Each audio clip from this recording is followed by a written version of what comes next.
I don't envy your job, mate. If it's me, I'd be so flustered by now. I don't know what I'd do. It's even worse than stress than me. Okay, well, thank you, folks. Really, it's great, and particularly the staff. Thank you for giving us the half hour. Have a chat with my colleagues, but it's good to be underway. Welcome to. I think it's our second, so that's tremendous, and we'll make our way. Now we have an apology from Tamar. She's north somewhere. I think you said Auckland. Is that right? Couldn't be with us today. And Curtis, we might just take an apology for an early departure. Just as precautionary, otherwise we're good to go. So I'm going to move from the chair that we sustain those. Thank you, Tracy. All those in favour, please say aye. Yes, it's carried. Nobody in public forum that wants to speak. Saskia, as far as I know. Wayne, nobody's told me. They never. It's happened at Brits committees that I've chaired. 9 Feb, we've got the minutes there, folk. I'm going to move that there. Thank you, Sarah. Are there any matters of accuracy or correctness we need to deal with on those? I don't think there is there? Good. All those in favour, please say aye. It's carried. Brilliant. Interests? Anything coming up that you need to know your interests for? You've got my current set there. I think I got those to you, Wayne, which is no big drama. There's nothing there. We'll do it. Actually, Chiefy, I think you control building consents. The only one is I do have a son that's involved in terminations in Wellington. I don't think he is involved in any that relate to here, but it's one that it's interesting that of all those interests there, it tends to be a family that is the wrong word, but you can have that on, but I'll leave it at that. So we're into straight into the standard reports. So the first one is policy and strategy. G'day. Morning, Bruce. Your hands. Yeah, so Alex is away today, so asked me to present her report, which is the policy and strategy register, and the recommendation being the report that to be received and contents noted. Alex did make a few notes for me, which was super handy. So obviously the policies in date are at 83% against the 90% target. And that reflects the work program pressure across coming from reform and other priorities. But Alex does have a plan and a pathway to get back to that 90%, and some more of that later on. The key reassurance really is that the core control environment is sound, with all the audit and risk policies in date, with the exception of the staff delegations manual. And also the general trend of bringing down a large number of long expired policies, and doing that in a much faster way than we have done in the past. So we're still progressing good against previous performance.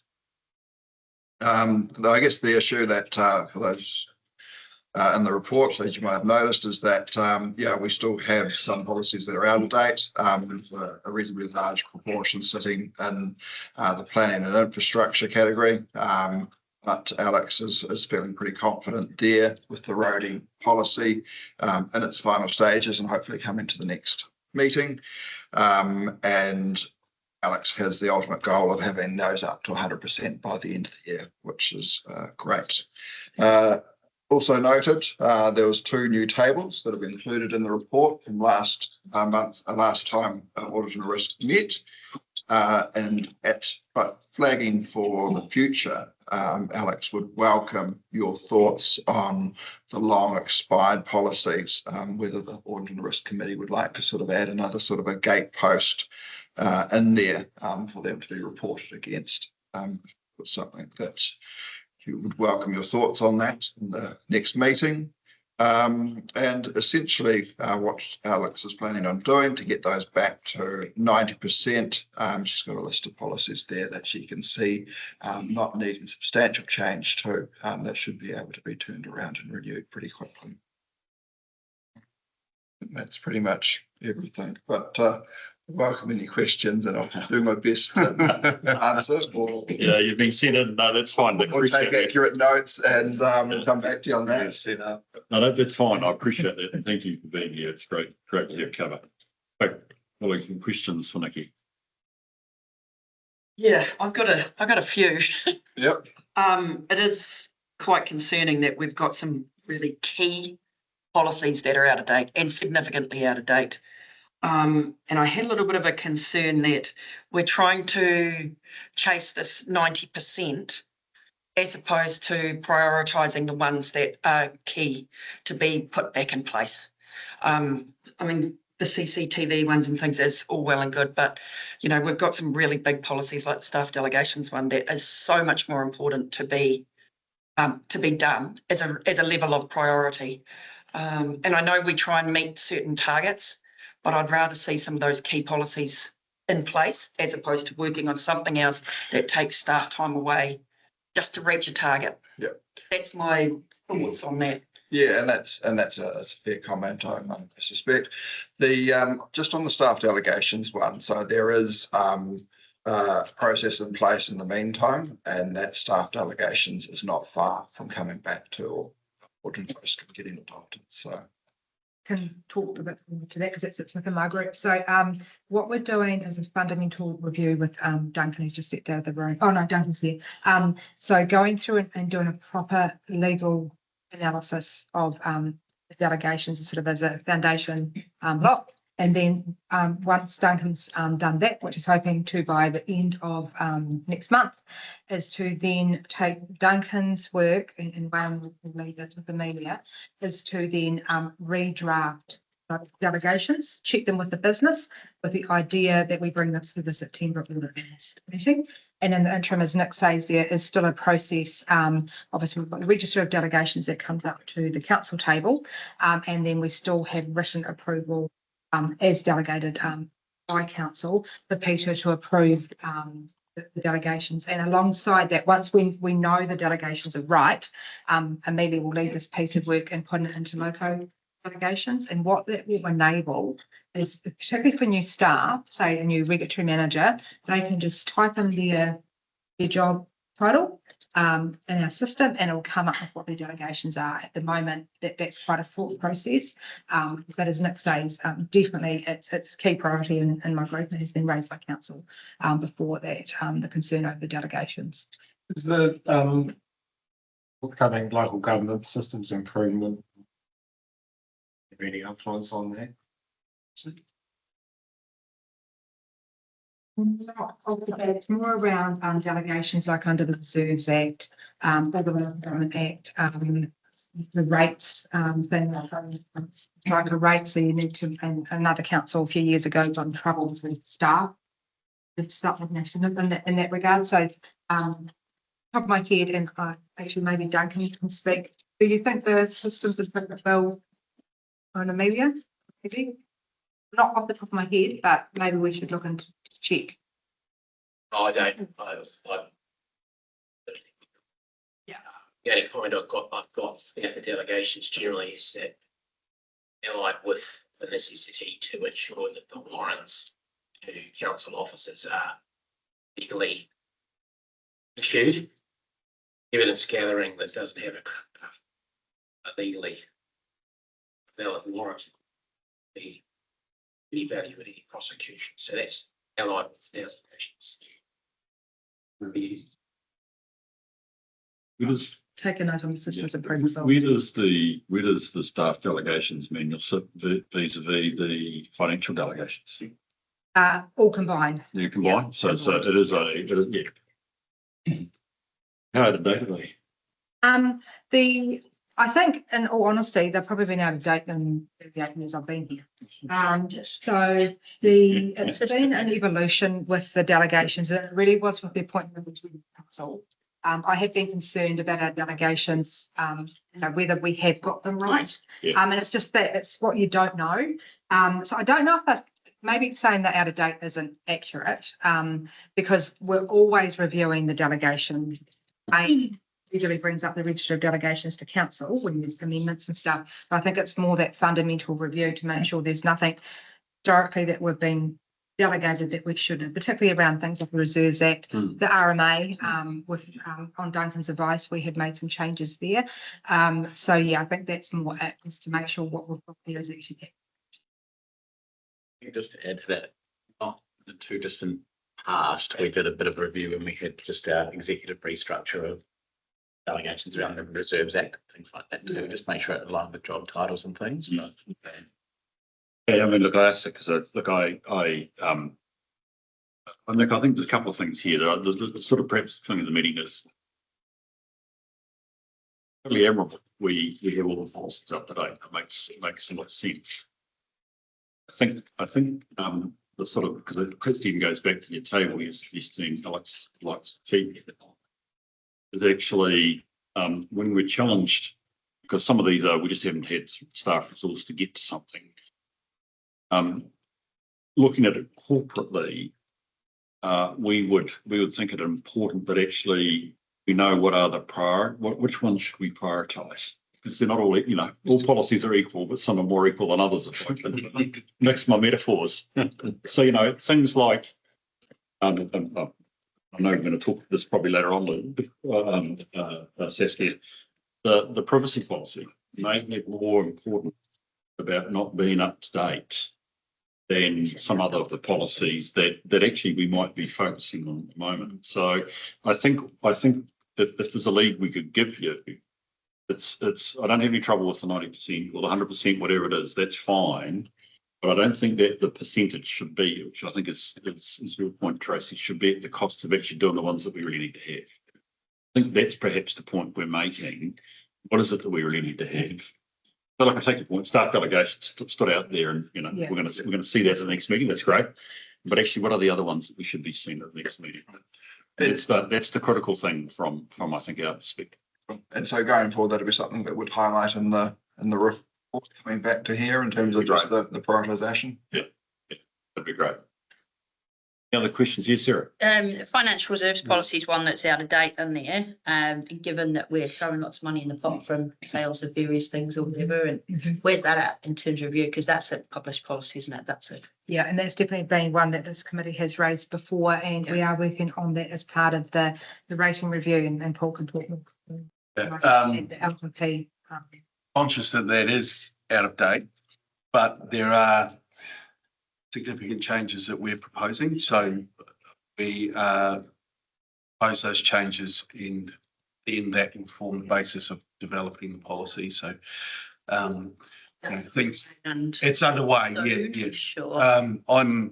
Given we've got I've got Gear Estate in front of mind, but then Milton Town Road and all of those are quite significant, and that's a public scrutiny as well as internal procedure. My anticipation, I was hoping to have it by the end of this month for the June meeting, because there'll be some stuff in there that we want to apply to the 26 annual report. We do have a draft of it. It just needs a bit of refinement when we put it in front of it. With the delegations to community boards over grants, previously a community big council will spend their reserves. So we're going to obviously up to the council's decision on this one. It's just given we're not talking huge sums in the grants pots, is to it's essentially leave that at the community decision making around the reserve. So there's a raft of changes that Paul and it's just help streamline stuff as well. Yeah, I guess the only other thing was just making sure that obviously next year when this goes out, what implication that being removed out is going to have to the policies that we've got now. If there's any interactions that tie in that need to be checked. That was one of the other things that I'm not sure, and that obviously in the planning and infrastructure top side is going to be how they all. And I'm sure that will get all that as part of that process, Tracy. And Alex is just online, however, she's off today, but she'll look at prioritisation of the policies, and then and I'm sure that will be considered in multiple parts of the organisation, what that will look like going forward. At the end of the day, so you take a big part of the organisation out, and all of a sudden you've got all these, the financial side's going to be impacted, and this just One Tracy will need to we'll change again. Yeah. So it's a huge amount of change. It's quite a significant piece of work to be done. Tracy, that sounds great, Nick. So effectively, we would have guidance, you know, we're open to prioritisation rather than percentage coverage, but do that right, the right percentage. Okay, that's brilliant. We move to the resolution then, please, which is, he says very quickly, report. Move in a second, please. Thanks, Curtis. Thanks, Tracy. Favor, please say aye. Against, it's carried. Thank you very much. Thanks, Nick. Appreciate it. Thank you, mate. Yeah. Great. Thanks for your help. If we could move to plan, please. Welcome.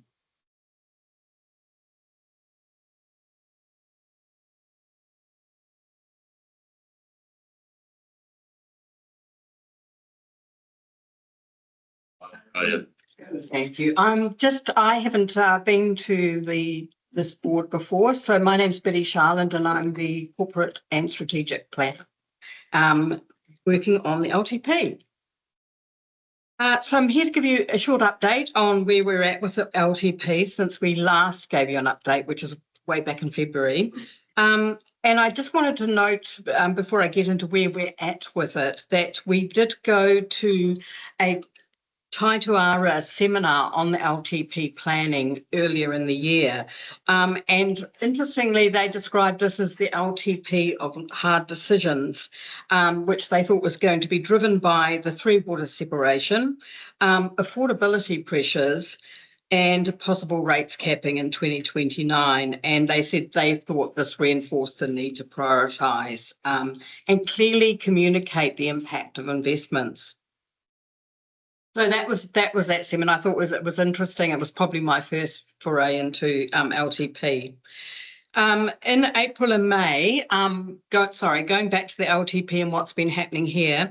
In April and May, activity managers and budget holders prepared their 10-year work programs and held a series of workshops with council, which were covered their levels of service, their whole life cost and the risk.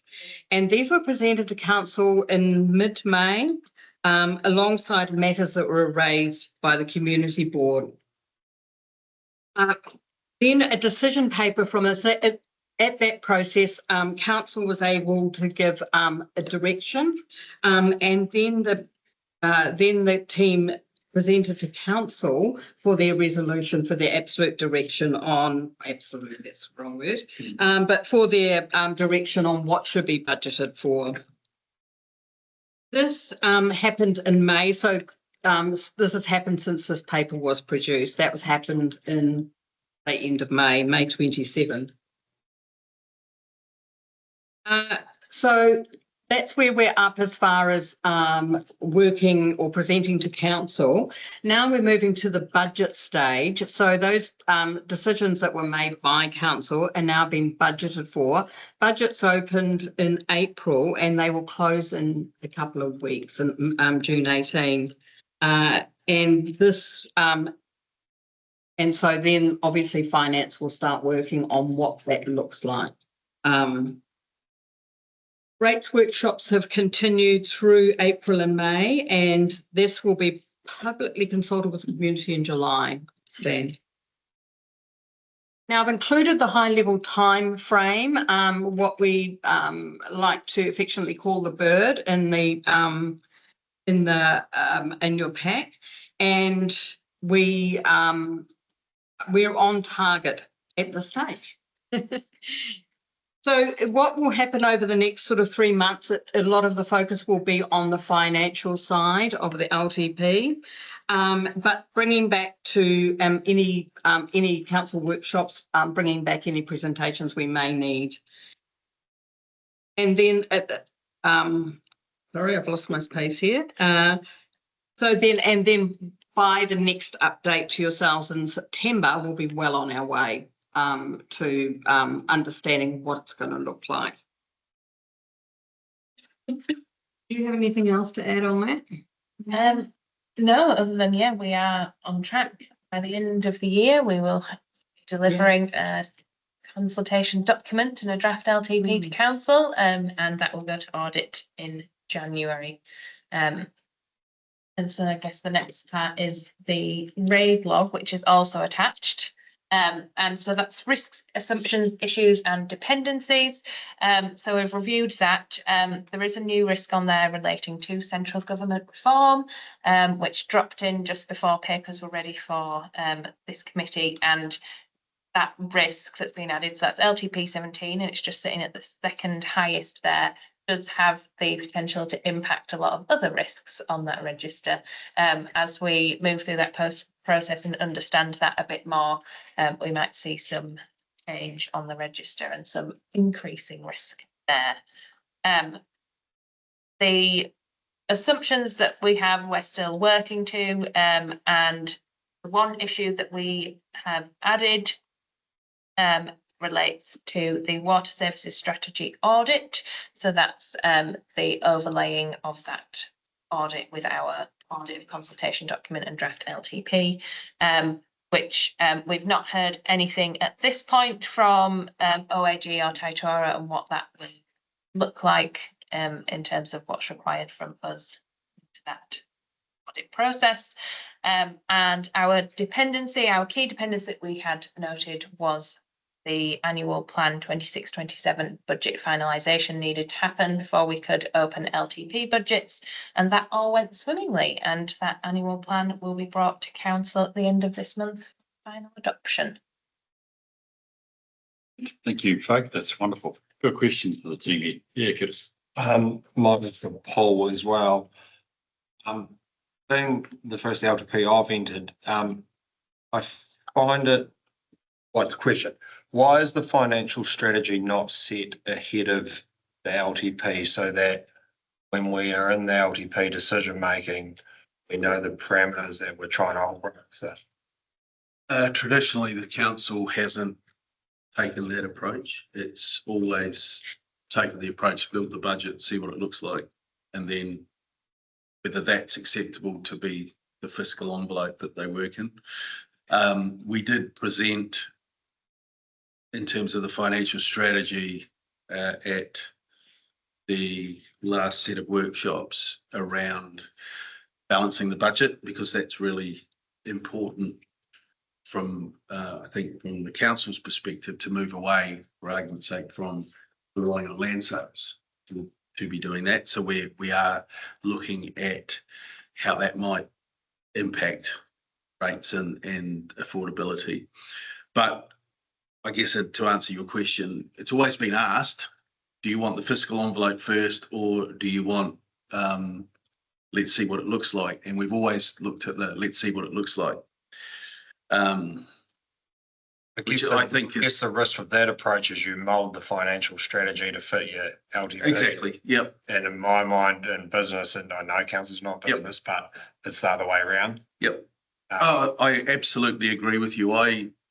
My preference would be you tell us what you want us to work within, and we work within that. And I guess that we kind of get that as a two-part iteration. So the first part is, let's have a look. Then we put in front of you what looks like, and then you say that's not acceptable.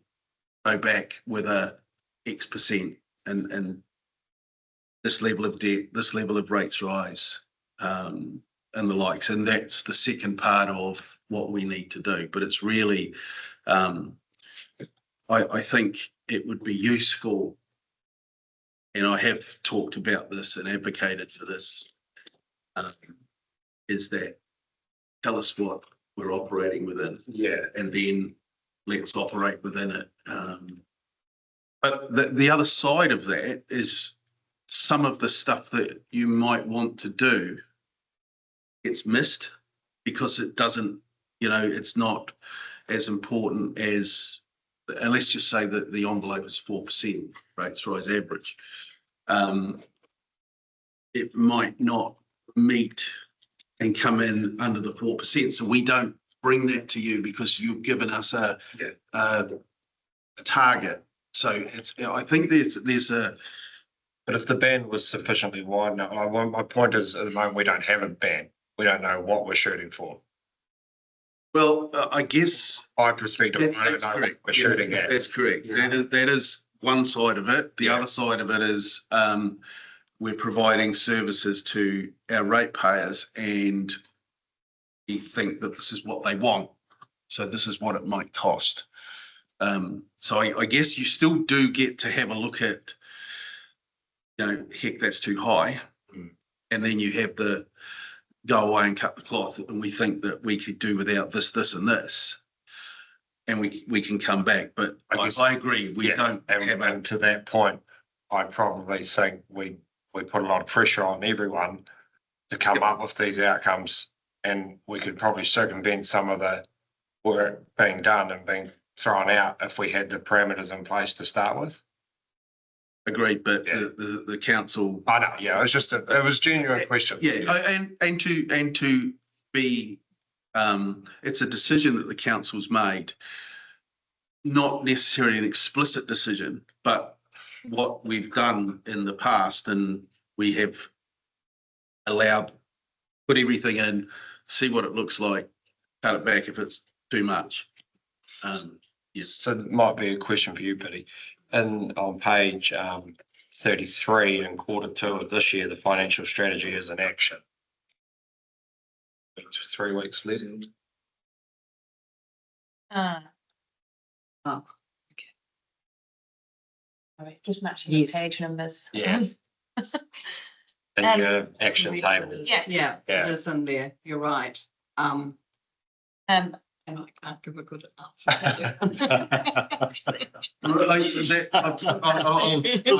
To my ears, Curtis. We're still in Q2. Yes. I think I it's guess- the development, I think it's in there is that we're starting to do.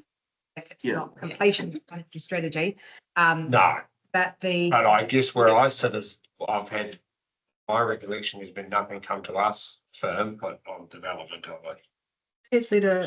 We have workshopped Yeah. the rates outcomes required to, for argument's sake, balance the budget over the next 10 years, given that the last financial strategy relied on land sales to balance the You're pretty budget. close without your land sales in the last 7 Yeah, we are, but as I put in that workshop, it's a $4 million increase to balance the budget.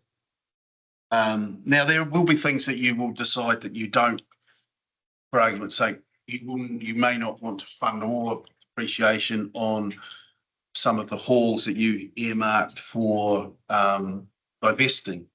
So those are the types of things that you don't necessarily need to balance the budget to. There'll be the exceptions, but I think that there is we haven't had that conversation yet. And I think that it's important. I have told you $30 million over the next 10 years to balance this thing. It doesn't have to be done. It would be good to have a plan to get it there. And I'm thinking of things like, when we do sell land, we actually capture that, invest it and earn interest on it. And that goes in, that becomes part of the solution to balancing the budget. So those decisions by council haven't been made yet. So I guess it's not the financial strategy 2 years ago. It's going to be completely different. So we are still developing it. We're putting the ideas in front of the council, and we will, once we get some agreement from council, then document it, and that will be the financial strategy. But I do take your point about, is it cut before the horse, or should we have decided the envelope that we're working in? So, yeah, agreed. I guess the big thing is from my time in my very first LTP to this one, which is 3. The first one, we had a big black whiteboard, that one, where we stuck sticky notes of projects and all the fun, every single fun thing that we could think about. And now there's no fun stuff. It's just business as usual, making sure that we've got the things right. So that I haven't seen any fun stuff being thrown up on the board at all yet. So That's a significant shift in 6 years. A significant shift. It's reality. Yep. And it demonstrates that council is listening to their community. They say, just do the basics, because there is no additional fun stuff being chucked up on the board. So. The other thing I will add in terms of fiscal envelope, that is coming obviously because the rates cap potential. That's where I'm leading to. Are we, even the conversation, are we aiming for that? At one Well, point that's a, before the deadline or ahead of the deadline? I mean, we have talked about that Yeah. and whether it's that we follow the government's asking for, which is the trend in the right direction as far as they're concerned. I see some issues with that, given that, and it's not just our council, there are a whole bunch of councils who aren't in necessarily as good a position as we are, and their budgets. And we did have a meeting, were you here, Saskia, with LGFA? You may not have been. LGFA came to talk to us on their road trip, and they were quite complimentary of where we're at in terms of our debt levels, our rating levels. So we're one of the stronger councils, but we're still looking at more than 4%. So there is some work that we will have to do between now and 2029, which this financial strategy will cover, to put that in the right spot. And whether that's going to be, we need to have higher rates increases over the next 2 to 3 years, for argument's sake, to get us on the right path to balancing the budget, and then slide into the 4%, or whether we should be looking at coming down to the 4%. That's a question that the council hasn't really talked about yet, and that will need to be discussed. Your question was music to my ears, Curtis. And Paul and I, you and I have talked about this before. One thing that does encourage me in the conversation, though, because I've been party to the LGFA stuff as well, Curtis, Paul's comments around the operating balance is really important. It's essentially that we cover our current spend out of our current revenues, because it's the way the credit rating agencies look at this as well. It's now, and it's quite explicit. That's the way the LGFA, who effectively are our banker now, are looking at us. So to have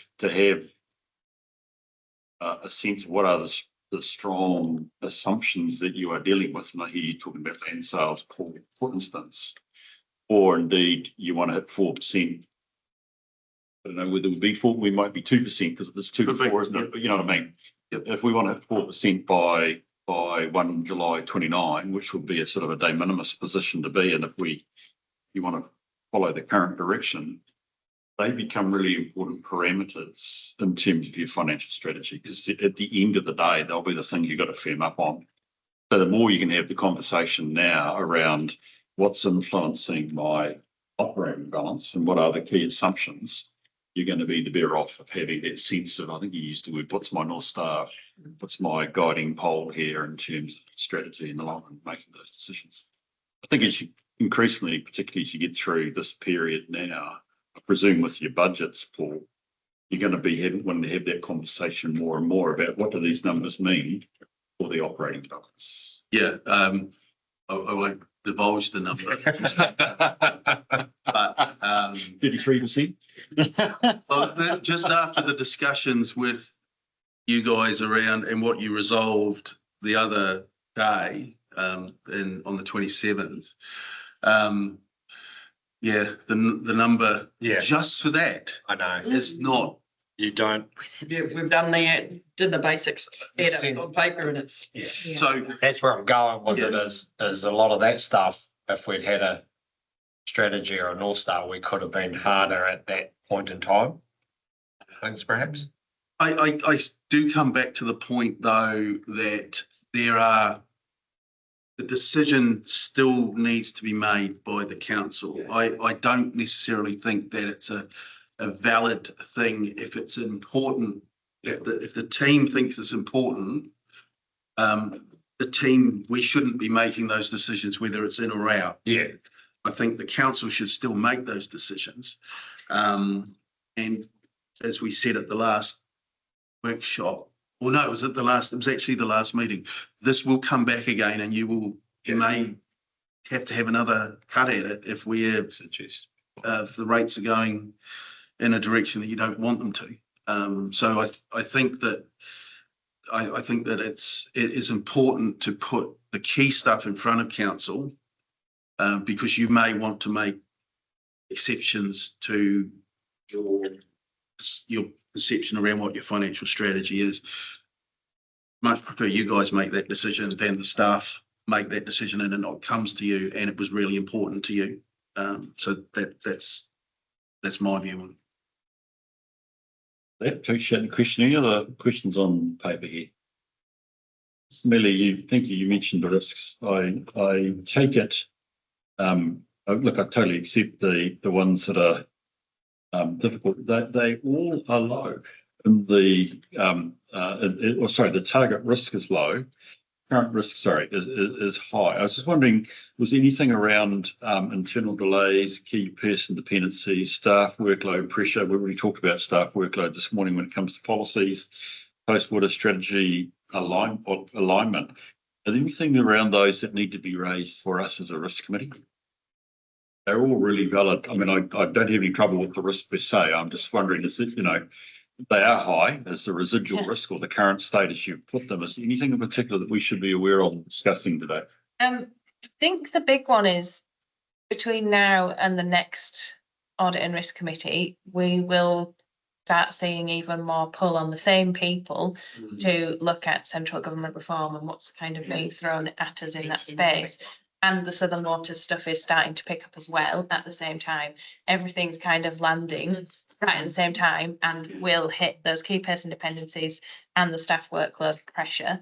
And I think that one for next meeting will probably be more of a focus in terms of what that's looking like as an impact, and how we are prioritising things, because it's difficult to prioritise LTP and Southern Waters transition and central government reform, all of which have same deadlines.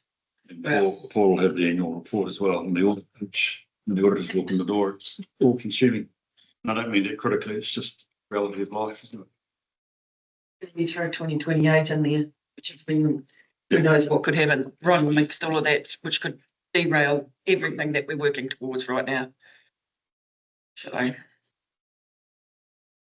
there are some various debates around that, isn't there? Because I mean, when you looked at the way Auckland Council was formed, that the current council, they had reasonable LTPs out of the existing contributing councils, which was really useful. It does suggest that going forward, regardless of whatever comes out of reforms, the quality of our LTP would be really important. We negotiate anything for post 28. We must be in some way. So I think in that sense, this only comes back to the conundrum. I don't know if it's an easy answer to what you're saying, Amelia, in terms of that staff pressure. It probably comes back to the comment that we made in under the policy stuff. What actually really counts? I'd almost say, I mean, you can't. Not every policy writer is going to get involved in LTP necessarily, but actually where should the resource be going, which becomes a really critical thing as we spend time in this, in this particular phase. Okay, look, thanks for that, Amelia. I think that got to the end of my question. I just want to look, totally, it's me being snarky really. Is NZTA really a low risk currently? Have they got their timings for decision making over the land transport, etc., aligned with our LTP? No, their timelines are definitely not aligned. But the risk was kind of more reflective of the internal impact of what the roading team has to deliver versus how everyone else is budgeting. And what we've seen in the past is that because of those NZTA imposed deadlines, budgets for roading have been far more mature at a certain point in the process, and council have said yes to those things, and that has then impacted what the rest of the business has left to work with. So that was what that risk was capturing. But we've still got the risk that ultimately your roading program isn't going to get approved, or we're not going to get the indication out of NZTA until after we really have to close our books on. And that's probably one we should add. Okay, cool. So it's still there. Exactly. Okay, and honestly, I'm looking here. I mean, it's an external risk that is difficult, which is difficult for our process. Okay. But that, okay, folks, it looks like we're there. Actually, I've been honest, Tracy, it said CODC will retain a stable council for the full LTP process. I'm making some assumption we're still here until 1 July next year, but I did say, have we retained a stable council? I think it actually goes back to your original point, Penny, that actually, what's the stability? I'm asking this rhetorically, what's the stability around the elected member table? We make the hard decisions.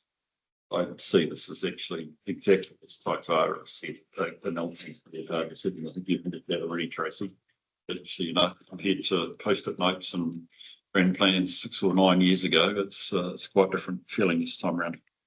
Okay, can we go to the resolution, please, which is that we received a report. Thank you, Tracy. Thank you, Sarah. All those folks please say aye. Aye. Yes, it's carried. Thank you. Can we move on to safety and wellbeing? How much we flog in, everybody tell us how good it is. We deal with things now. Into the top, into these lines. We've got to deal with this quickly. Not because it's not important. Thank you for your report. Few words would be great. Thank you. Morning, everyone. Just the report has been read and reviewed. So the report focuses on health, safety and wellbeing between January and March this year. During that time, have been focusing start of the year on working on our work program next 12 months and enhancing staff wellbeing and carrying out some risk reviews. It was good to see the executive leadership team. We did our first critical risk review for this year down at the Oakau water treatment plant. While they're doing river concept. So that was quite interesting with that team as well, because they're fairly new in-house late last year. So good to see what's happening there and the work and the operations behind that. We've also had the quarterly risk review out with all staff, which closed end of last month. So again, just an opportunity for staff to take into account I suppose, review on where we sat with a focus on remote and isolated work, and then just general health and safety as well through there. Also finalised the health, safety, wellbeing management framework that's been in the pipeline and been focusing on sort of more beware training amongst the teams, getting them more familiar with actually reporting and making sure they can log in and are comfortable to do so. That's sort of been the main ones. Also consultation with our draft drug and alcohol impairment policy, which went out to the organization and the union as well.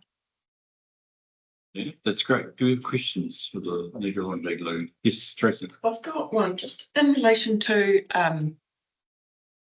the team. How do you get around the cyberbullying from external to, especially we've had an incident of that recently where there's been a specific team member who's been essentially bullied online for doing their job.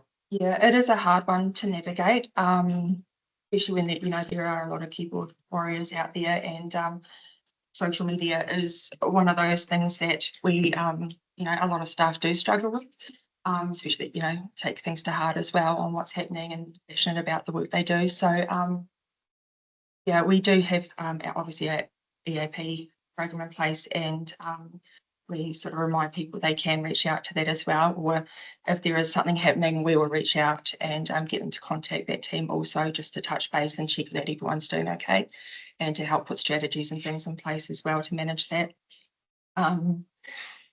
We've sort of worked on, this week we've had a different de-escalation program which also covered more of the call centre and that social media aspect on dealing with things and situations like that as well. So it is sort of becoming more and more apparent, with things coming through on the socials. Yeah.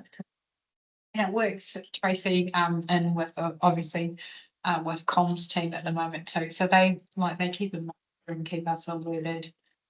We do have a policy around managed customers as well. So, you know, occasionally we'll have a look at that.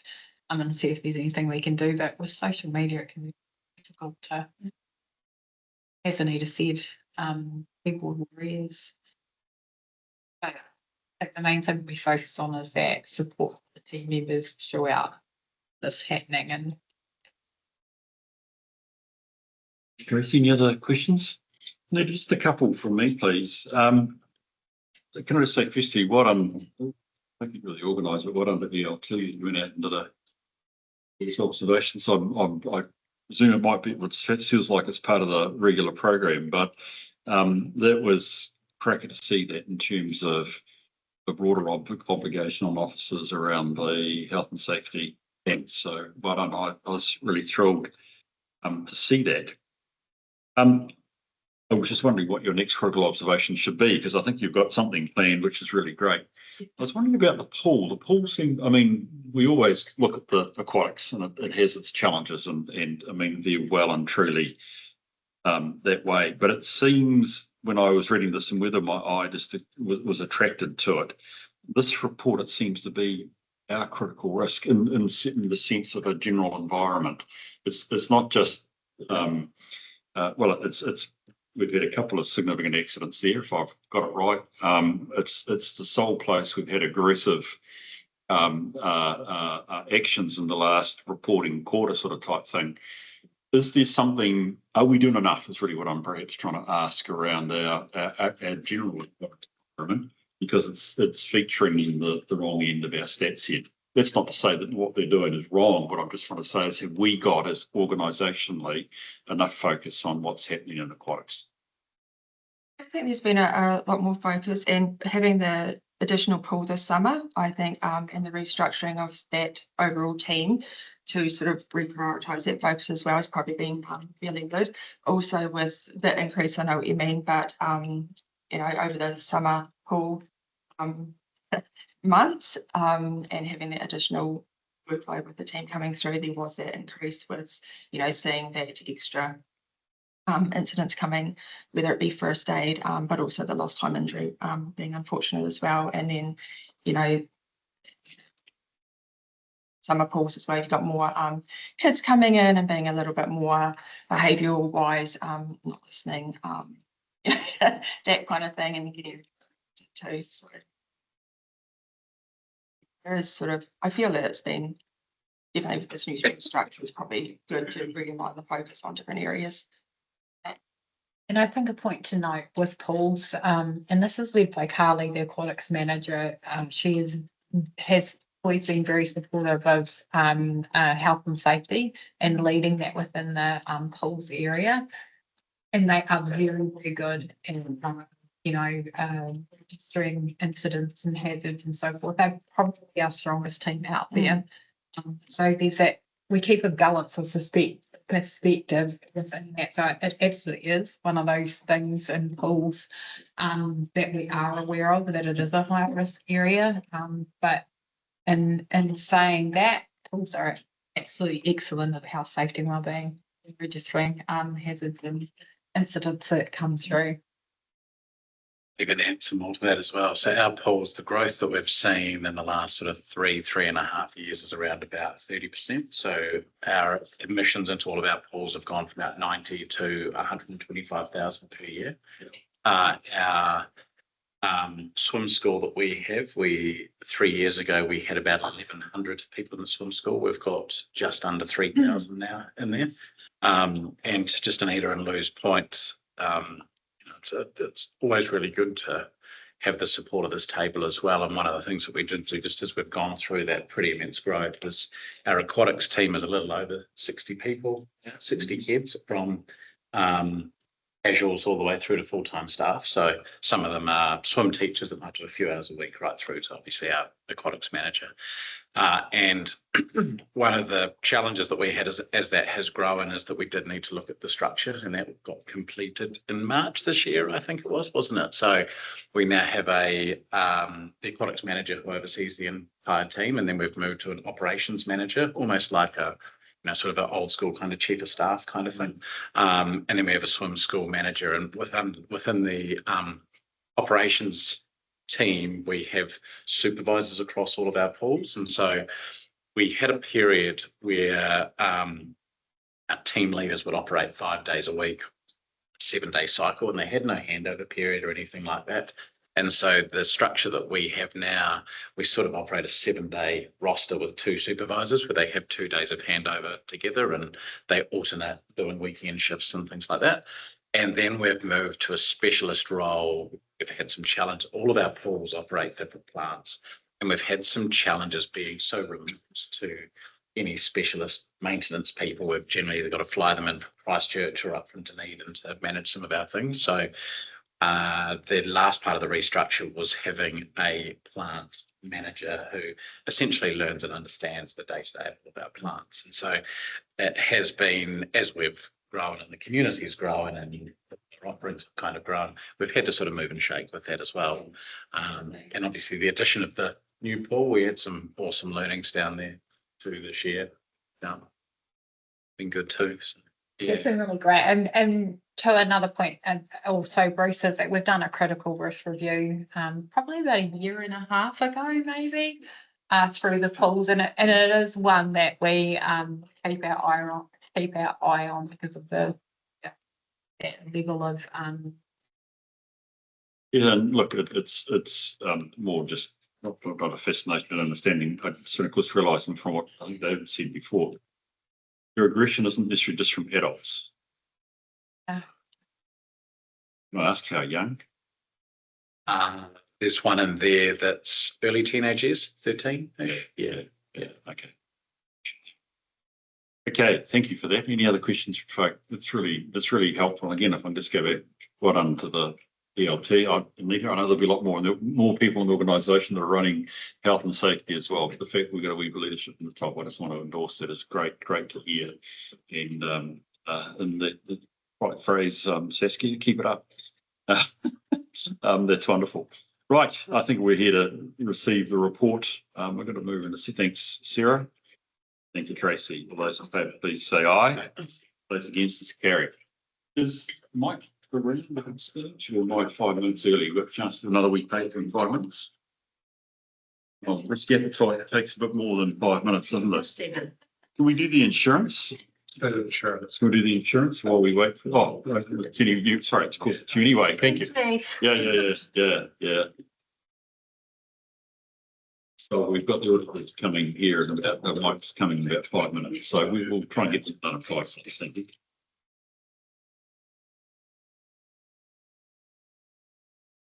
Paper.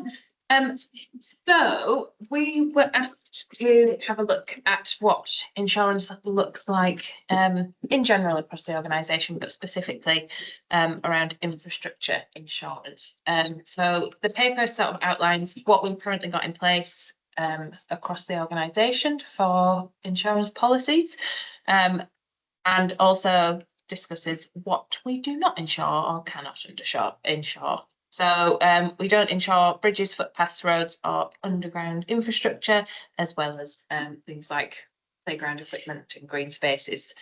So some of those things just can't be insured, but others are a specific choice that has been made by this council to self-insure in previous years. So that's our bridges and our underground water infrastructure. Now the underground water infrastructure discussion is being passed to Southern Waters, and so they will do something that combines those 4 entities and looks at what that will need to cover for them. So we are left with looking at what we should do with our bridges. So you can obtain insurance for infrastructure such as bridges, and that is a catastrophe-based policy. So if we had a natural event, flood, cyclone, earthquake, that took out one or many of our bridges in the district. So what we will be looking at is whether entering a policy like that makes more sense than formalising a self-insurance approach. So that self-insurance approach could be either ring fencing debt headroom and being very clear about what that looks like, and therefore the impact on how much debt we can utilise for other projects, or beginning a rates funded pot of money that sits kind of like the emergency fund for roading, but on a much larger scale. So what we'll be looking at is what the bridge portfolio looks like, what are the ones that we would insure, how much we would need to insure them for, taking into account that central government would included in that. So the formal policy does account for that as well. So we'll be looking at that 40% cover for the reinstatement of key bridges. So I think we've got about 173-ish. Don't quote me on that number, but somewhere around that bridges. But we wouldn't be looking to insure all of those bridges. So there's just going to be a piece of work to look at what the prioritisation is, what the cost would be, and then what the three options would look like and how they stack up against each other, which will be brought to council, and then we'll budget for the most appropriate option. Modelling now, I mean, in other words, what's the timeline have you got on this one, Amelia? We're going to try and get this done pretty swiftly so we can budget appropriately for this next LTP. So I did talk to Aon earlier this week, and they said that they can go and get some broad stroke numbers, because obviously what we don't want to do is kind of run around and do too much work on all of the options, because it is quite intensive, especially to get the specific figures, but to get good enough figures that we'll be able to compare across. So Aon have said that they think they can get broad stroke figures from QBE, who are the main insurer for infrastructure.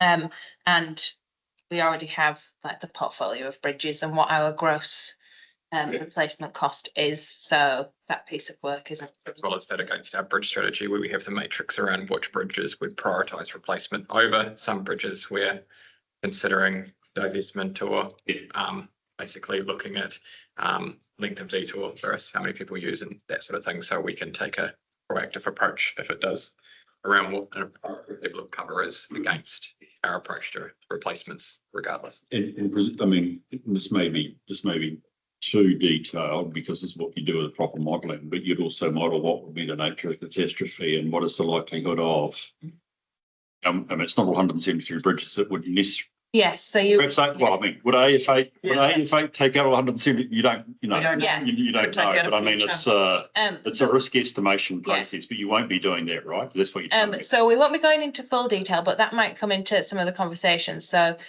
it is unlikely that what takes out a bridge in Ranfurly would also take out a bridge in Roxburgh. So there is that consideration that actually you are unlikely to lose every single one of your bridges. So the short message is you're going to model, you're going to try and get this done for the LTP, and I would presume for our, because we're all rollovers in November, you're going to actually be in a position that, so we might be looking for an update report on this. It's good. I just got a question on that. It worries me because obviously this would be one part of the LTP side of things, the financial side. It's going to end up being, and I don't mean this in a, how do I put this? It's probably be direct. Well, the reality is that it's probably an easy one for us. You know, when we're sitting around the table, with Paul comes to us with a number, and then you've got to try and figure out how do you slice that number down to meet community requirements. This is one of those ones that could go on the chopping block, just a little bit like depreciation and things like that. And I get a bit worried because we know how much these things are to replace. So just, yeah. Well, the interesting thing is, because it's better we didn't do the paper prior, we'll get to it, but it's a question of risk. You know, it's a question of risk. What risk are you prepared to take? Yep. And if you can't afford it, your risk, you are going to have to take more risk, but you have to, you know, I mean, as we are at the moment, quite frankly, and you have to work out actually, is it, you know, which counts more? We can replace a bridge, or we say we have a community centre at Roxburgh. I should give what I say there, Curtis. But you know what I'm saying. It's that sort of thing that you might be into. Curtis, your point. To that point, because we revised our risk on financial sustainability. So these two are intrinsically linked. And I guess we are prepared to take on more risk in the financial space in order to be sustainable today. So how does that impact what your modelling is going to do? I guess it also really strongly links with the service delivery and assets risk appetite, which is lower than that financial sustainability one. So it's how those two meet. That's right. And again, that financial sustainability stuff, it's how we understand actually what does our debt headroom look like over the next 10 years? And are we relying on something that's actually not going to be there to be used?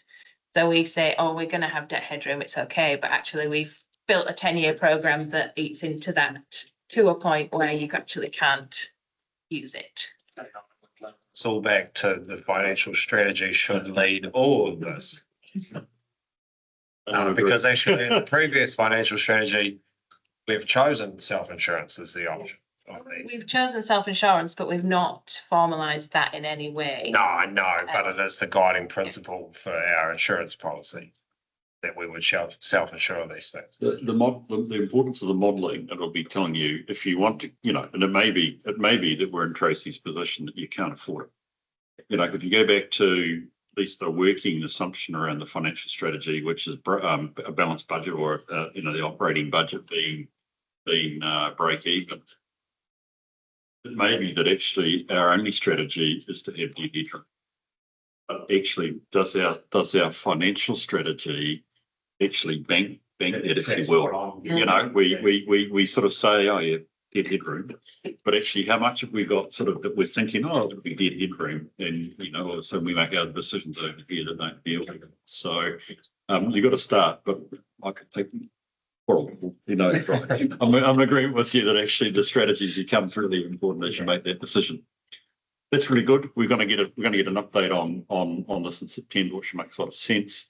And I think we're all probably nodding around the table. It's a smart thing to do. Ion should be able to help us. They're doing this with many other councils as well, by the way. So they've got the information. It won't take them that long. I hope they're listening because they'll tell them that to their face. Okay, folk, can we move that we accept the paper, please? Yep. Thank you, Tracy. I'll second that. All those in favour, please say aye. Those against, it's carried. Brilliant. Thank you.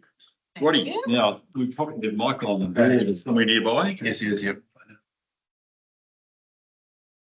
Morning. Yeah, g'day, Mike. It's Bruce here. Good to see you again. We're going to have a quick look at essentially audit engagement. Are you going to introduce the paper or do I pass over to Mike? Well, I think Mike. You'll pass it over to Mike. Okay, right. Take the board as read and Mike. Okay, Mike, the length of this session is going to be determined by how much you have to say. In your hands. Well, look, firstly, thank you very much for giving me the opportunity to come and talk to the committee.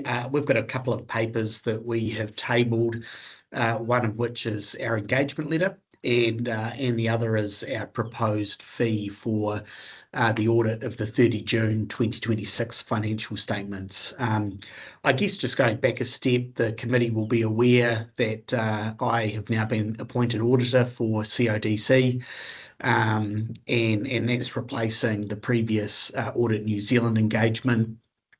Part of the thinking there was to align Central Otago District Council with the appointed auditor for Gore and Clutha, which is also me, which aligns nicely with the water reforms that we've got to deal with in the next 12, 18 months. So our engagement letter is very much consistent with what you would have previously seen from the Audit Office. There's no changes to that.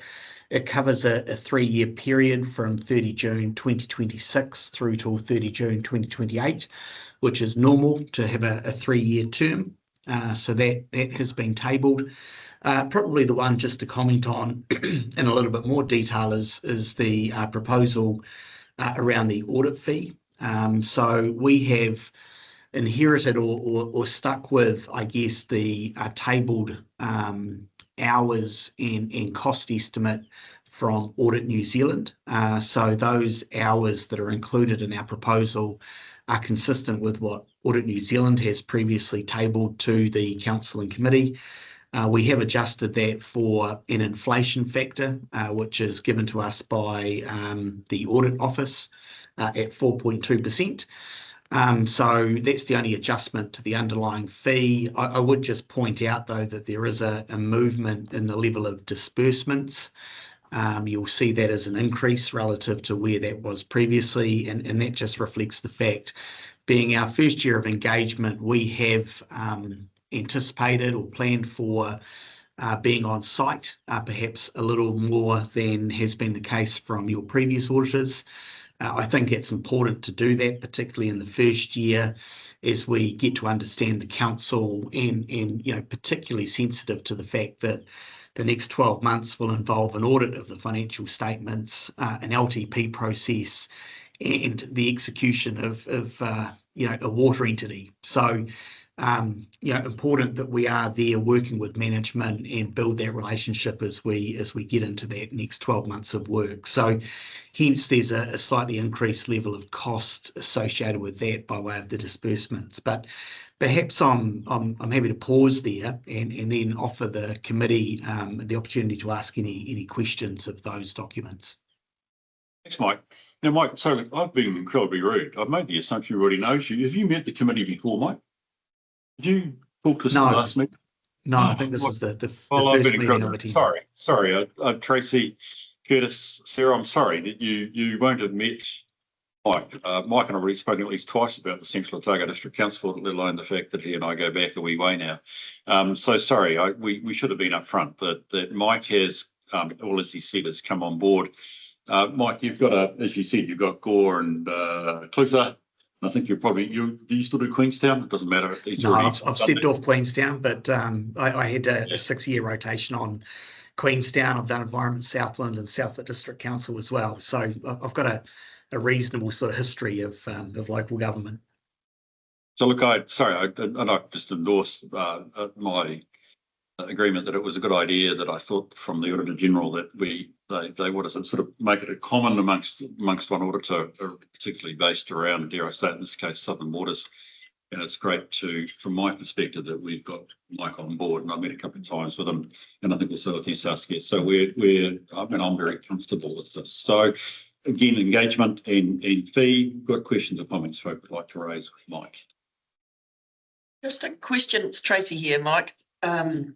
The question after Three Waters has gone, how was that?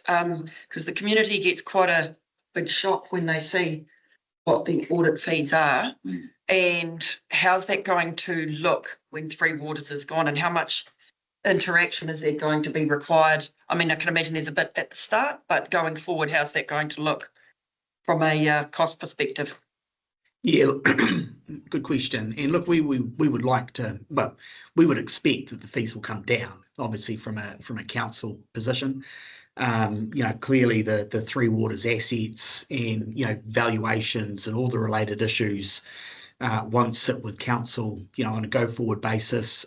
So, we would expect that to correlate with a reduction in the level of effort, work and fee associated with the council. Clearly there'll be some work associated with the necessary audit of the Southern Waters entity, but that'll be a cost that they incur.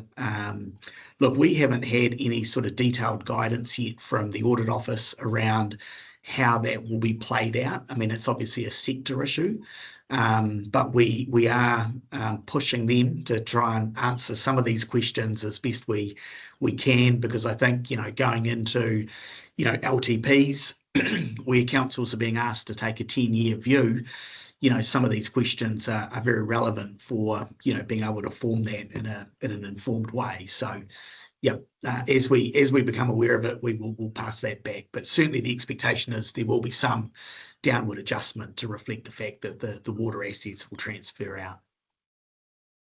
And then I guess the complicating factor is by 2028, we might be looking considerably different again.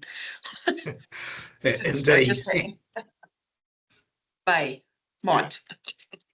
It's certainly the case. Of course, bear in mind two things. One is this is a fee proposal only for 1 year, so it's the current year. And I think, in fairness, I think what Mike is signalling is that next year's fees will have to be a renegotiation, or at least certainly with the Auditor General when it comes to it. And But the term of engagement is through 28 anyway, conveniently. So perhaps this is the final one. Who knows? See what comes out of it. Yeah, Paul. I was just going to say, from a budgeting perspective, we have allowed for a reduction. We haven't talked to Mike about what that might look like, but we are thinking that since transactions 1 July, there's going to be a little bit of work that Deloitte will have to do in terms of auditing the transaction to remove the assets, liabilities, and the like. So there'll be a bit of work around there. But following year, we would expect, with Three Waters gone, it would be a reduction. We probably not. I don't want to give you any ideas for fee next year, Mike. So we have allowed for a reduction in the first year, but there will be a lot of work, I think, around the transaction to move Three Waters out. Yeah, and I think the important piece there, Paul, a bit about having transparency around what are those one-off costs that are non-recurring. And then trying to land on a go-forward fee basis. I suspect we will be largely instructed it's a sector issue. So I suspect that a lot of the fee implications will be driven by audit office at a New Zealand Inc. level rather than individually negotiated as well. But look, I'll undertake that as we become aware of where the direction of travel is on that, we'll obviously share it back with management and then through to the committee as well. Maybe, and I suspect in the middle of this also some needs out of the CCR as it forms up, and expects that probably will be their cost, but that may be a time cost on us to provide information as well. Should be interesting. Any other questions or thoughts? Like I put up with Mike over this particular matter earlier in the week. So look, firstly, in my confidence that Mike and his team will do a good job for us here at Central Otago. I've discussed the fee with him. I'm thinking, and I can say this that he does operate in good faith, because I saw him take over Southland District, which I chair as well. And I'm quite happy that we go on the basis of the fees proposed. It's fair. It's got an inflation factor for staff costs, but everybody's facing that, I'm afraid. And actually, I actually encouraged a reasonable fee for travel because I think it's actually good.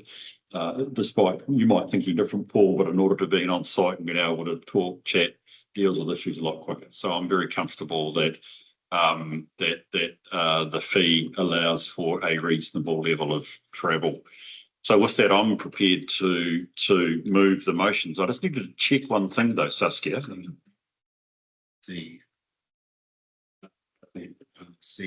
Yeah, what about a solution?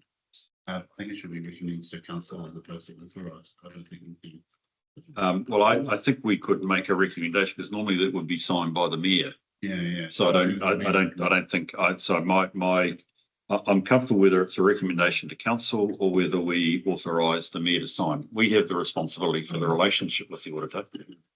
So I would be happy that we authorise, but actually I think we've got to say who signs. Yeah. So if we receive and accept, if we recommend the proposal in its current form with the total fee, which we've agreed, and we authorise the mayor to sign the audit engagement. Yep. To be correct, this has never gone through, so it's appropriate for this committee to recommend the signing of it. Yeah. Rightio. So with that, a slight change to the words. I'll move it over a second, please. Thanks, Tracy. All those in favour, please say aye. Those against, it's carried. Thank you. Mike, thank you for that. I know you're otherwise occupied. I think it was in Auckland, but I can tell you where today, wherever it was. Look, thank you for being here. And look forward to the ongoing engagement with you as we go through the audit. So thank you for your time this morning. It's been great to chat with you. No problem. Thanks for having me, and we very much look forward to getting involved and a big 12 or 18 months ahead. So we look forward to catching up more regularly. Thanks, Mike. Appreciate that cover. Okay, here we go for time, guys. I'm getting there. So we'll go back to the revised risk statement, please, Amelia. That'd be great. This is great work. The revised risk appetite statement. We first worked on a risk appetite statement back in 2024. which was pretty soon after you joined us, I think, Bruce. That's right. That work started, and that was adopted by council in January 2025. And at that point, we said we'd really like to have another review in about a year, just because it was so new to everyone, and check that things were still ticking along nicely. So in February of this year, we held a workshop and we reviewed the risk appetite. And at that workshop, I presented change. So moving from a scale of very low to very high for risk appetite to a more quantitative scale, from of averse to open. And that just enables staff to utilise this appetite when bringing decisions to council, in a way that they are able to sort of apply the appetite statement to what they are proposing, and make a decision as to whether that is within or outside of appetite. It's quite difficult in that very low to very high scale to kind of apply whether they think the decision is a high risk decision, whereas this more quantitative approach does allow them to bring those discussions and enables some more rich discussions on risk when considering decisions to be made. What we haven't done is lose that element of very high to very low or low to high, because that still sits within those appetite categories. So we are still able to ensure that risks that exist on the register and have a rating of very low to very high can be very easily categorised as within or outside the appetite. As part of the workshop, we did split one of the categories. So previously we had people and health and safety as a risk appetite category, and we did separate those out. So into people and health and safety separately. Whilst most of the appetite levels did remain the same, we did have two key changes. So the category of reputation and relationships was increased from cautious, so that was risks medium or below, and that moved up to reasoned, so high or lower. And that's just because we acknowledge that we are moving into a space which will test a lot of this. So we will have some relationship issues that will no doubt crop up as a result of central government reform, and that too will impact our reputation. So that just acknowledges that. And financial sustainability was quite a big change. So we moved that one from averse, which was low, up to reasoned, so risks rated high or below. And that just represents the feeling of this council that we are moving into a space of high growth in the district, and we want to be able to take reasoned financial risks to ensure the sustainability of the council, but we've kept that financial operations appetite as averse, so low. And that just makes sure that we are ticking all the right boxes in terms of our financial operations, but we are able to take the right risks in that financial sustainability space. So you'll see the revised policy attached. Changes are noted, so you can see what was in there previously and what has been added. And what I've done down on page 68 is just change that risk appetite summary into a sort of sliding scale, and that represents in that health and safety space. While we were wanting to sit in cautious for health and safety, the workshop did suggest they wanted to be a higher cautious than some of the other cautious categories, and that sort of pushed that up. So I've just represented that on a scale rather than in a table this time. And that conversation was really around not letting health and safety impose things that are practical or impractical. So we still want our playgrounds to be very safe spaces, but we don't want them to be reduced to. So those were the main changes, and I'm happy to take any questions. It's really good stuff. I might come back to just making certain we know how we can use it. But do we have any comments or questions I could like to ask earlier? I just that I prefer that the new structure so much better than the old. I like how your graphics are so readable. Yeah. I focused a wee bit on your paper, which I thought, again, good paper. I like this idea that change will support staff to discuss appetite in relation to future decisions and significant activities. It almost goes back to the conversation you've been sponsoring around financial strategy here, Curtis. It's actually, I think we want to start using these risk tables as we think about decisions, not just about our formal risk matrices. And I wanted to give you an example. We're running a risk workshop at South Wairarapa, Martinborough, and its themes. We had a discussion about a decision that we needed to make about what we consult on in our LTP. One of them, and I think it's public, is actually to look at the idea of changing our rating structure for roads. Basically, there's a view that we should make some changes around heavy users of our roads and who should be paying. And it was interesting to talk to them about actually, so what is your risk appetite in this consultation? Now we have a different framework, but it's similar. We had these sorts of statements. And what transpired was we're prepared to take on those that will protest us. We're prepared to take, I think it would be a reasoned risk with our reputation. I said, well, that's good. What would enable you to take that risk? They said, rock solid data. So when we looked at it, we said we're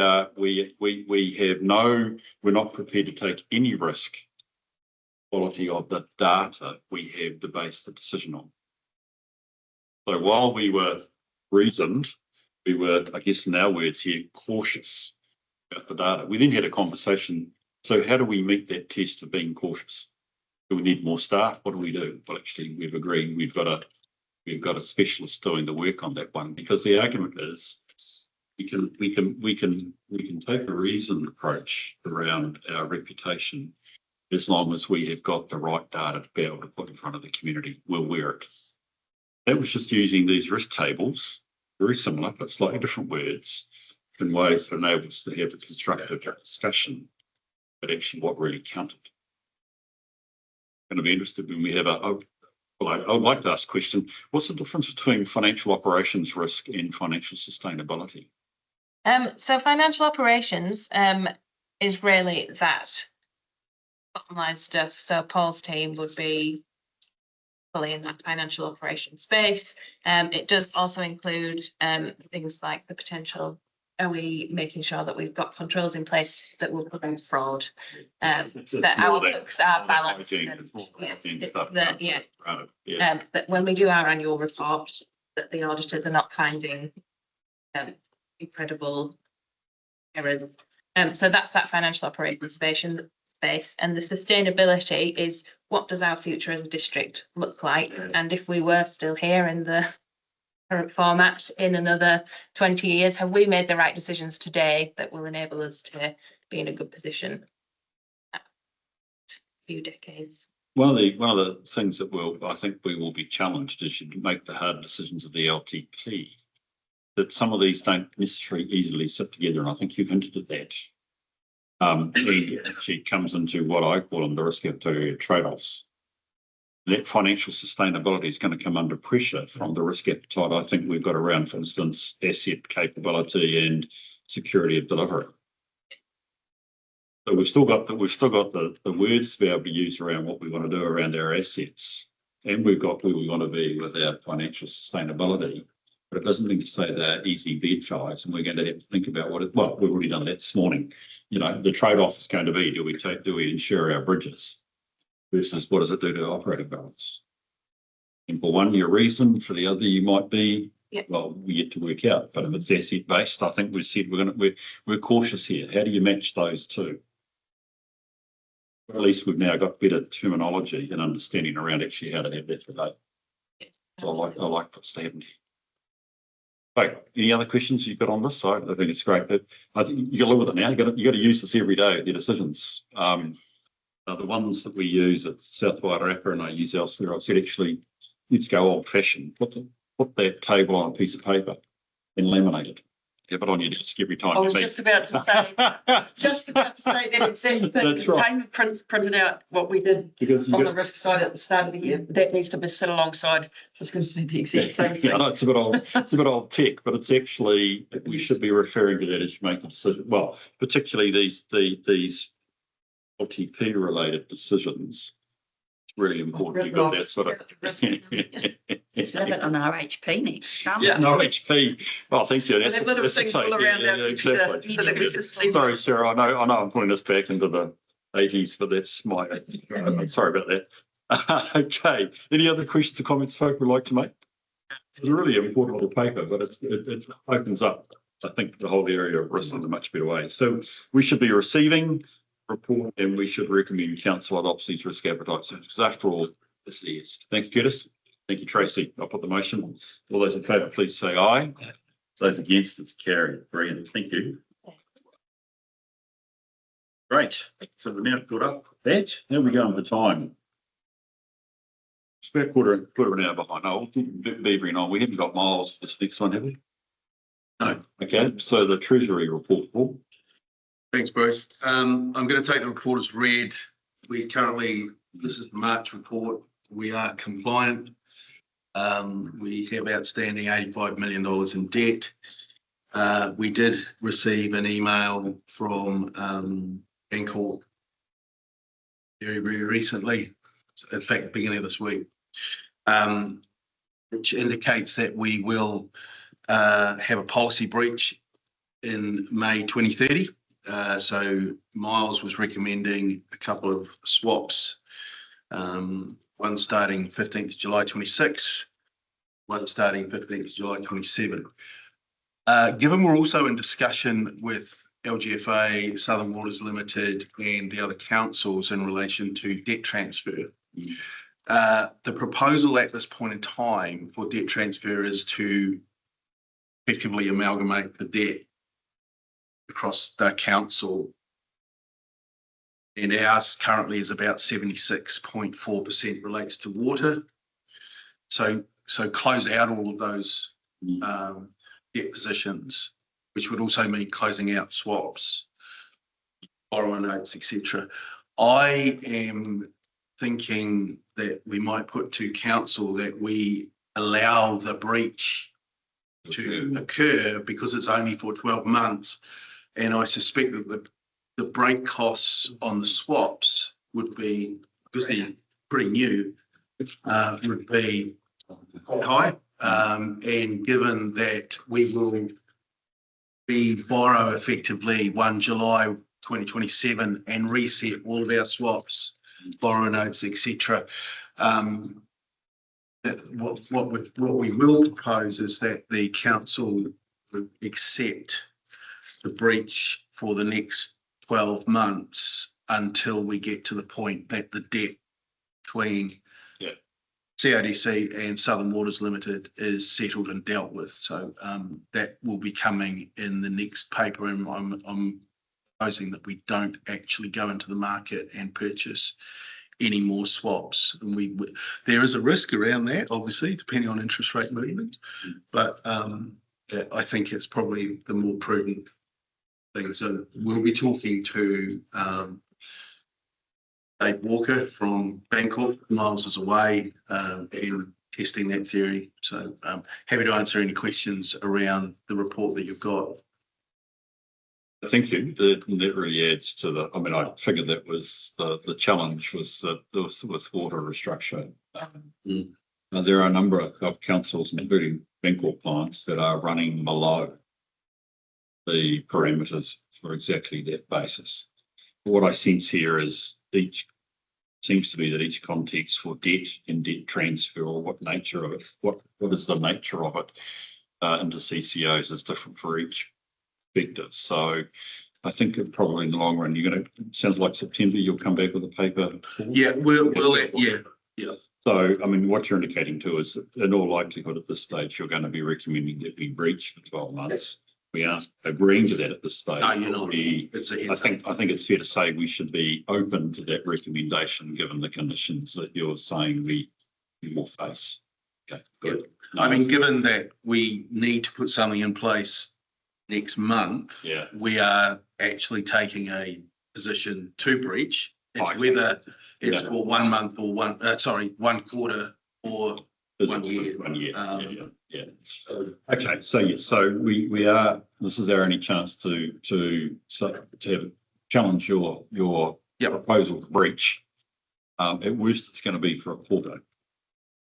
Sorry? At worst, it's going to. At worst, it will be for at worst, it'll be, it will be for a quarter at least. Yes. Yeah. Beyond that will depend on where you get to with the discussions. Yeah. Does breach affect any credit rating? I don't think so at this stage. Sorry. Credit rating? No, I don't think that it will. We've received our credit rating, and what we will probably do is let Fitch know as a matter of courtesy that this is the proposal. Yeah. I think it'd be wise to check that one out. I don't. Again, I'm saying I know one or two elsewhere. we aren't covered in the way we would. In other words, we're breaching our policy for exactly the situation, and indeed the effect is the same. And I don't know. It's what I'm thinking of. It's credit rated, so we're affected LGFA. Then they already see us as in that case as non-rated, so we pay the premium that goes with being non-rated but a borrower. Yes, look, it would be wise to check that one out with Fitch as well as you go through that proposal. I think that's a good condition or subject to that. Curtis, makes sense. We can do that. By the way, it's I'm totally on your bandwidth here, Curtis. We could actually even consider having a briefing from Fitch. Actually, they come back to the operating balance, by the way. It is massive as it is for the Standard & Poor's. Well, okay, that's brilliant. So we know where we stand, but we are agreeing that we will be going. You're indicating we will be in breach. We're not at the moment. We will be, and considering the paper coming through in September to either justify, or sorry, well, to either confirm or keep and keep it going, or we would look to change. Brilliant. Anything else, folk? No? Okay. In that case, can I look to the recommendations, which is that we receive. It's gone to sleep here on my system. To make any recommendation that the council to accept that breach? Yes, I'm just thinking about that. I wonder whether we should have it be Wayne, which just says we acknowledge the planned breach coming month. It's medium-term effects, and we'll receive an update paper at our September meeting. I think it is wise, actually, because I mean, if it wasn't breached now, we would have a resolution that accept it or we don't. I think in this situation, Paul, you need support from us that we agree with the rationale, but we're going to review it and That's good. Thank you. You got that okay? Good. Okay. Well, look, let me move that because I'm recommending it. Curtis, you'll second it. Thank you. All those in favour, please say aye. Aye. Those against, it's carried. Thanks, Paul. Righty, Nathan, digital strategy. NRIST. Take the report as read. I'll break this into two parts. Digital strategy update. Following presentation of the challenges the council LTP workshops, I'm planning to complete and present the strategy to council for adoption, which enables us to implement the strategy. If any new initiative funding gets changed through the upcoming through the LTP process, we'll the strategy in July 27. I've attached the challenges which the councillors have already been across. Any questions in regards to that part?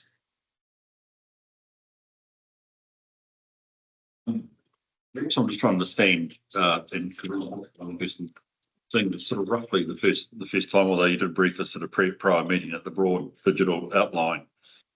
So where did you get to? Because obviously you've got a whole bunch of options under the 13 challenges that I think of. Was it 13 I read through? Yep. Have you guys made shall we say, provisions around that for feeding into LTP, or are you yet to make decisions on which option? So currently, challenge 4 and challenge 5 have been pushed to year 4 and further out. Yep. My point being, you've made the preliminary decisions about what isn't going to fit inside the current LTP. Yeah. Yes. So the big one being the legacy system modernisation of 8.5 million pushed out the year 4, 5, 6, 7, 8. Verse 28. Good idea. Tracy. That has been discussed. Fancy that. Well, it's not the best time to be thinking about massive change, is it? When you've got challenges of future reform and potential shared services, or certainly common system with somebody different. Yeah. One there of an external assessment is planned for year 3 of the LTP. It just gives us time to understand what things that amalgamation changes are coming up. Obviously, we'll have the cost of maintaining those legacy systems and the risk that goes with having. Are they generally systems that are supported? Still supported, yes. Still supported? Okay. Oh, okay, right. So it's our core ERP. It's been in for 25 plus years. Yeah, and magic. Yeah. Okay. Other challenges are rather than it not being supported. Well, there we go. Back to Curtis's operating balance. We're preserving our operating balance. I get that. We're pushing it out.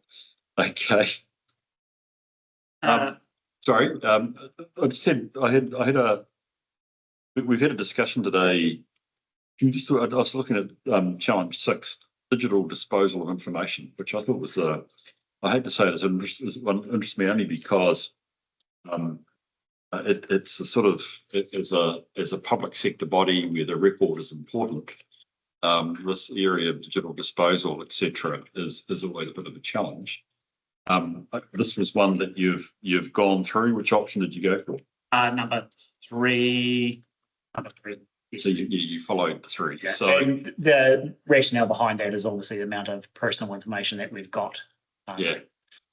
And going back to the fact that our legacy system is 25 plus years old.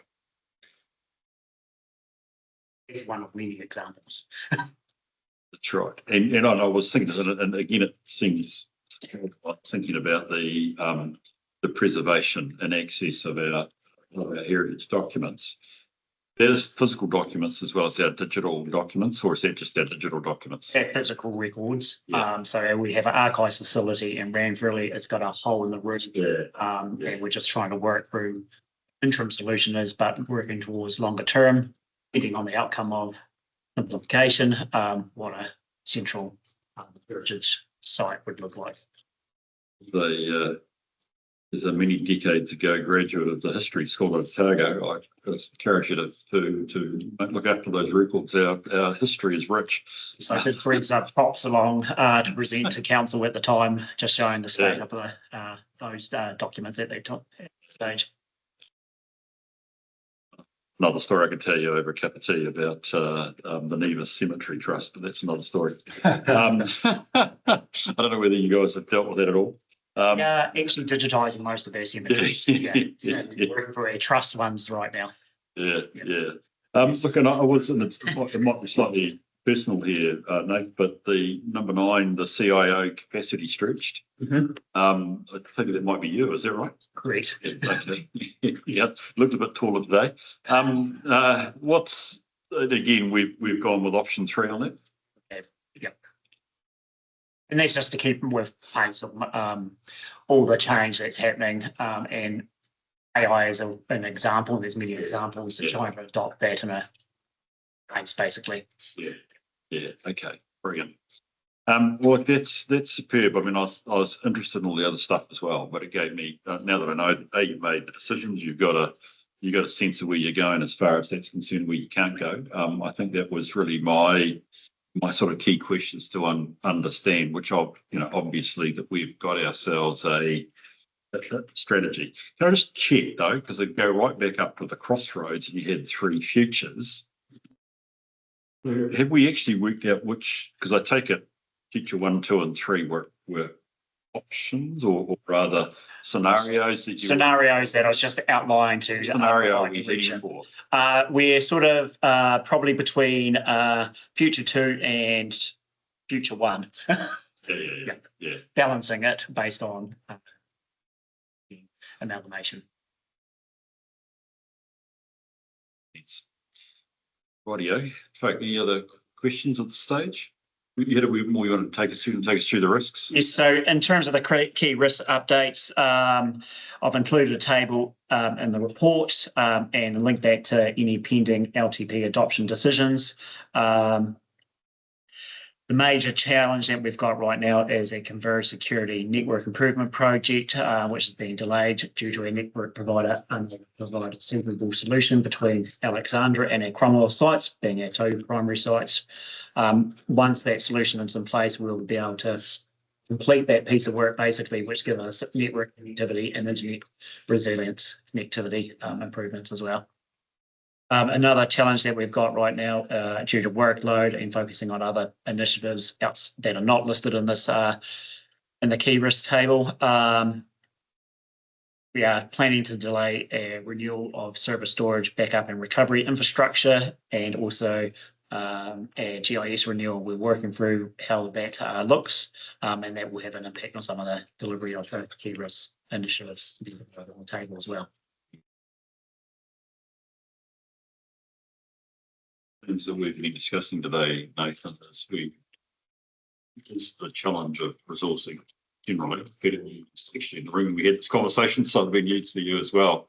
We're very, I think we're saying as a risk committee, we're cognizant of the challenge resourcing. I think the sort of assurance we need to know is that you are focused on the prioritised stuff. Yes, we are focused. I mean, obviously, you mentioned with GIS, yada yada. Yeah. Everything's important in its own right, but actually we've got to focus on stuff that's got priority. You're comfortable that you've been able to give that the right focus? Yes, I am, and we are currently recruiting a new ICT staff member who's to help us in terms of delivery of some of these other initiatives. Yeah. I'm trying to balance out between if we take the server and storage renewal, for example, it's support and warranty because they have a life, and the risk is back on this organisation. As an example, with that one in particular, most of our infrastructure now is cloud-based, so the on-premise server infrastructure need has reduced, so it's a lower risk in my opinion. So, but yes, going back to your point, we are trying to. I was interested in actually the challenge of the costs now of being in the cloud being potentially going up. Was I reading that in here? Yes, yeah. So there was, I believe, was challenge 1 or 2. The AI is having an impact on memory, so we are seeing increases across the board. And I'm just working my way through what that actually means in terms of impact on some of their software as a service providers. Yeah. Something can be, if I'm something says, the industry's taken us in a certain direction, all of a sudden you find the costs go up. It's not a bad. Unfortunately or fortunately, depending on how you look at it. Not a bad position to be in if you're a shareholder, perhaps. Yes. Okay. Any other questions for Nathan on the risks? Yes, Nathan, appreciate that. I think we okay. Good, thank you. Thank you. So the resolution is that we receive the paper. It's a little bit short, isn't it? But that's a good way to have it. And actually, I think in doing this, Nathan, we're also thank you for the reporting back to us around the strategy. In the long run, it's important to actually have one. The fact that you've refreshed, it's actually pretty good. And obviously the timing's right relative to the LTP. So that's tremendous. So Tracy, you're going to move. Yep. Thank you, Sarah. All those in favour, please say aye. Those against is carried. Now, I just would like to work through the next so I can get to my back at 11:25. We've had a good chat this morning. I don't feel like I need to say anything more as chair. And bits and bobs, which must be big in your mind, but might have a chance to whether there's any, we come back. If there's anything that you guys as members would like to raise. No? Good to go. Look, I hope that was okay. The governance report, Wayne, I think is pretty straightforward, isn't it? Yeah, it was just the forward work program. And I can assure members that I've looked through that and I'm comfortable. See any questions you might have around what we're doing next. Made sense. Yes, it made sense to me. Just remind me, where are you at with the annual plan? Where are you at with the annual plan? We are having the rates resolution reviewed by Jonathan Salter. The annual plan numbers in terms of the done and were adopted by council effectively to stop changes. So that will all be bundled back together for the June meeting for council to adopt the annual plan and adopt the rates resolution. We had that on our agenda for today. Are we expecting anything of the committee in relationship to the annual plan? No, Chris looking around. Well, yeah. So what do we have adopted? If you go to the page 139 was if the plan was consulted on. We didn't consult. We didn't consult. Okay, got it. Thank you. There's my answer. Brilliant. Okay, do I have a motion I need to pass here, Wayne? That where the report be received. Okay, I'll move it. I'm going to make that also the chair's report and the members' report as well. I'll do the whole lot one go. I'll move that. Thank you, Tracy. All those in favour, please say aye. Against, it's carried. Date of the next meeting, September. It's in our diary. I hope. I better check mine before I leave this place. Okay, I think we can move into a resolution to move into public. So PX. We've got the reasons there. This is also include our PwC briefing, right? That's okay, which is fair enough. You know, the reasons why. I'm comfortable that we have. Yeah, I'll move that to a seconder. On the end of it, when you get the minutes out, please. That's fine. All those people please say aye. Right. Against, it's carried. Thank you. Right. We're going to settle the PX and take a short break. Right. We can, please. 6 months. Right. Surgery.